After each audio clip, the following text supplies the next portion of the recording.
क्या है? मिर्गी कितना लग रहा मिर्गी? मिल्की टोला। अच्छा, कैलाश मंडल। आइए पुरस्कार पुरस्कार के दौर में आए हैं कैलाश मंडल और मिल्की मिल्की। आइए कैलाश मंडल वो मिल्की के नवासी हैं, उनके तरफ से 21 रुपया नवादी हैं, अपने पार्टी तरफ से लाख लाख धन्यवाद। आइए हेलो अब जो है गए हेलो अब जो है इंद्र फुलवारी पहुंच गई हूँ। अब जो है इंद्र फुलवारी फूल तोड़ूंगी, उसके बाद यह माला अपने महल में रिच के बहुत सुंदर सा माला बनाऊंगी और वह माला इंद्र भगवान के गले में चढ़ाऊंगी। क्या हाँ सही बात। ठीक है चलो अब फूल तोड़ने का तैयारी कर दो। देखो कितना सुंदर सुंदर फूल है, बहुत सुंदर फूल फूले हैं। हाँ हे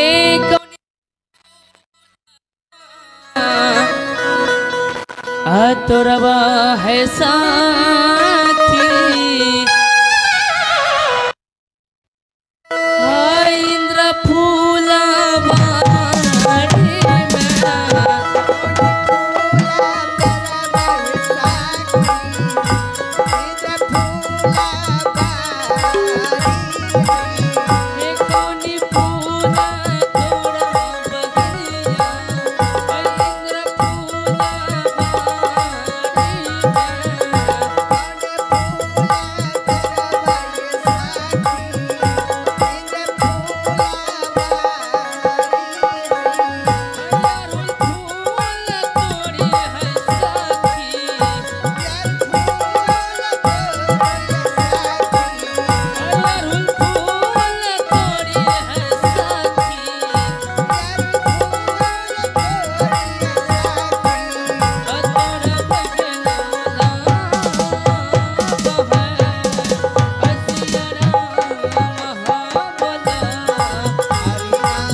हेलो अब जो है अपना महल पहुंच गई हूँ। अब अपने महल में बहुत सुंदर सा रिच के माला बनाऊंगी।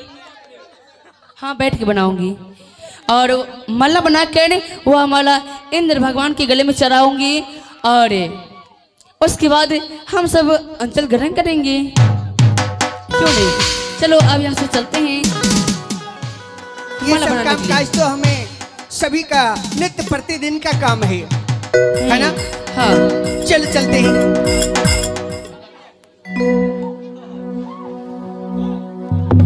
हेलो हे यजुदीन चलवा बगिनिया हाय अपन के महाराज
हेलो जी, हेलो। डीजे आइए दोस्तों, अब तक आप देख रहे थे इंद्र फुलवारी से सारी परिगण फूल तोड़कर निकल चुकी है और वो अपने स्थान पर जाकर एक सुंदर सा फूल बना रहे हैं। आइए चलते हैं अगला दृश्य में। इंद्रलोक का दृश्य लेकर चलता हूं, जो कि इंद्र का रोल लेकर हम आ रहे हैं हमारे इस मंच के संचालक मनकेश्वर भारती। सावधान! इंद्रलोक में देवराज इंद्र पधार रहे हैं।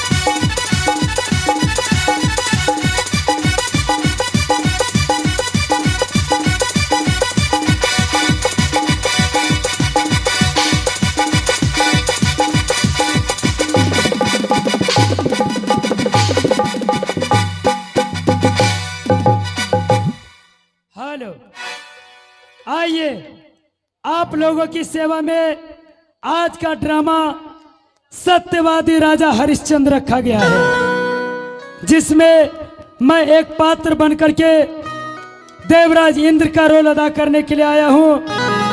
यह कंपनी आपकी सेवा में उपस्थित है न्यू बजरंगबली मंडली ऑर्केस्ट्रा विदेशिया dance and drama party from Abhiya टोला बसेठा थाना चौसा जिला मधेपुरा से मान साहब श्री बुचो प्रसाद मंडल जी और मंच संचालक मैं हूं आपका दोस्त मिस्टर मानकेश्वर भारती जी। आइए, यह आवाज जहां तक भी जाती होगी तमाम देवी देवताओं के मंदिर में मेरे तरफ से जय महादेव जय महादेव जय। आए हुए तमाम धर्म प्रेमी सज्जन वृंद माता एवं बहनों के श्री चरणों में जय महादेव। आइए लेकर चलता हूँ दो शब्द गुरु वंदना की ओर और गुरु वंदना में आप लोग शामिल हैं और लेकर चलूंगा परिचय की दुनिया में। गिरजानंदन गजबदन शंकर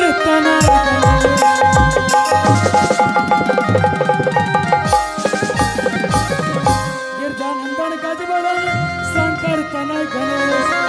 जय जय माता सरस्वती, जय जय भारत देश।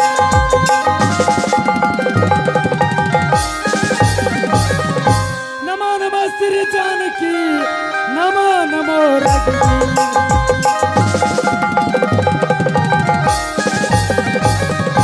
नमो नमो श्री जानकी, नमो नमो रघुवीर। नमो नमो मैया पार्वती नमो नमो जगदीश।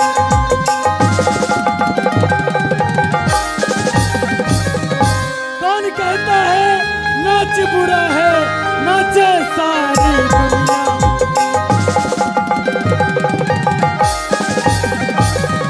कौन कहता है नाच बुरा है, नाचे सारी दुनिया।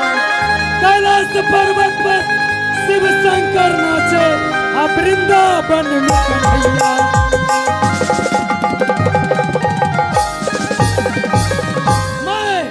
मैं देवराज इंद्र हूँ, सुरपति कहलाता हूँ। जिन्न अवसर जहान है, सारे देवता प्रजा मेरे बिना है। मेरे आज्ञा के बिना एक पल कोई कुछ नहीं कर सकता है। जब तक मैं आदेश नहीं करूंगा तब तक एक पत्ता भी नहीं हिल सकता। देवताओं में सर्वश्रेष्ठ मैं देवता कहलाता हूँ। मेरा नाम हरिखास श्याम है, तावे देव परिजन तमाम है। मैं देवराज इंद्र हूँ। ये क्या देख रहा हूँ? जब से मैं इस दरबार में आया हूँ, ना तो कोई दरबारी है, ना मंत्री दीवान मुंशी सिपाही, कोई बात नहीं है। यहाँ से मैं सिंह दरबार की ओर चलता हूँ, देखता हूँ आखिर मेरा महामंत्री कालादेव अब तक कहाँ है और क्या कर रहा है।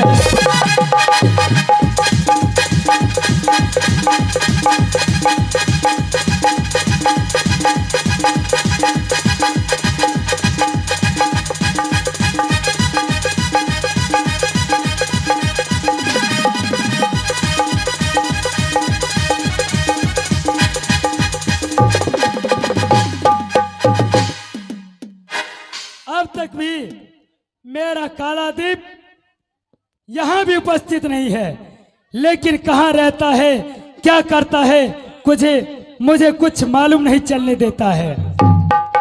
इस वक्त मैं महामंत्री कालादेव को आवाज लगाता हूँ, देखता हूँ कालादेव है कहाँ और इस वक्त क्या कर रहा है। किस जगह महामंत्री, सुनो हमारी बात।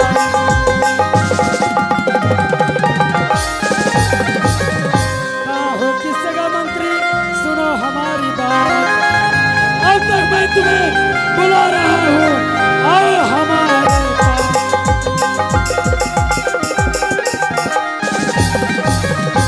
जय जय माता केतली, चाय मिले भर पेट।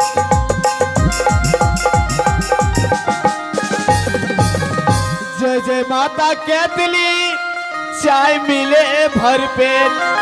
तीन चीज रक्षा करना माता, पान बीड़ी सिगरेट।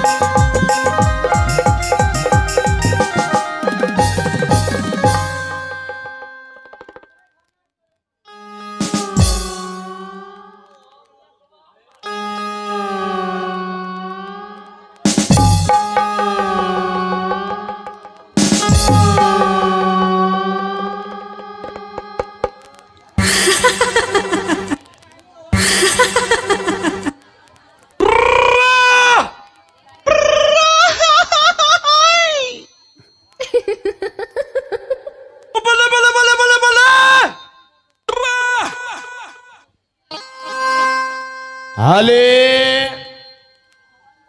हाला हाले चिकवा हाले बजावला एक पॉइंट और उठाओ। आइया नहीं उठवा तो हम उठी जीवो। हालो चेक हालो गरी गरी जाएगे, गरी गरी जाए, गरी गरी जाएगे, गरी गरी जाए। और कामर यहाँ पर ना दरिया हमर, गरी गरी जाए। और कामर यहाँ पर ना दरिया हमर, गरी गरी जाए। लरी लरी जाएगे, लरी लरी जाए, लरी लरी जाएगे, लरी लरी जाए। और कामर यहाँ पर ना दरिया हमर।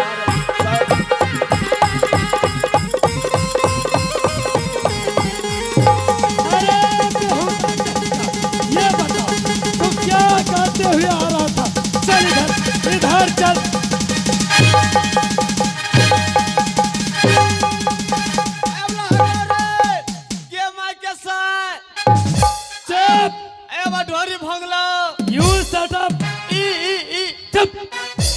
बदतमीज कहीं का। प्रणाम। खुश रहो। जी ये बताओ, आ इतना देर से मैं दरबार में चिल्ला रहा था, अच्छा अब तक तू था कहाँ और क्या कर रहा था? ए हम मजा ले रही हैं। मजा? मजा ले रही है किस चीज का? ए जी महाराज अभी अपने महल में बैठ के बैठ के ए या खरे खार खड़े ठहर। धने धान स्कूल है माँ स्कूल में? तबा लेकिन तू ले क्या रहा था? जी महाराज संगीत का मजा ले रहे थे। अरे बेहुदा हाँ। बदतमीज, आ? तुम्हें बोलना चाहिए कि महाराज मैं संगीत का मजा ले रहा था। ए तब तोरो बेहुदा कहीं का। मारबो बहुत से फाड़ी दबो। किसे रे? ए भाई इसको नटहवा को। जब मैं यहाँ खड़ा हाँ। हूँ मैं तुमको पीटता हूँ, अच्छा तुम भाई साहब को क्यों पीटा? ए तो हमरा मार लो। हाँ, हमरा देखी नटहवा हंसै छे तबा। अगर हंसेगा हाँ तो उसको तुम मारेगा। ए हमरा देखी जो हंसला हाँ, ओकरा हम मारबे करबा। ये बताओ रे बदतमीज नालायक कुत्ता कमीना, गमैया चुप।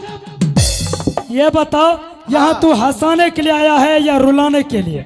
आग में ए हमरा जखिन जखिन देखी हंस था हाँ, हम सब भाग मारबा। नहीं। हाँ तबा लेकिन मैं तुम्हें कमबख्त ए, एक लहर पल भी नहीं लहर। छोड़- आगे मैयो चुप माँ के बच्चे। बहुत ही अच्छे। चुप। या ना तो हमरा नहीं मारो, ये बताओ। जखनी तो हमरा मारे छो हाँ, हमरा बड़ा बेजोर लागे छे, उसके बाद बाद हम लाजा लागे छे बाद में लहरने लगता है। तबा। मारता हूँ किस लिए? हाँ तुम्हें लहरने के लिए। हाँ, इसलिए हाँ अभी से लेकर अच्छी। तुम्हें इतना लहराऊंगा बेटा, अच्छा। इतना लहराऊंगा कि पता चलेगा कि तू कहाँ है। चुप। ए भाई अभी अपनी भांग लो। क्या हुआ? ए बाबरी भांगी गिलो। क्या? ए बा ढोर ही बदतमीज कहीं आज का। टेबी टेबी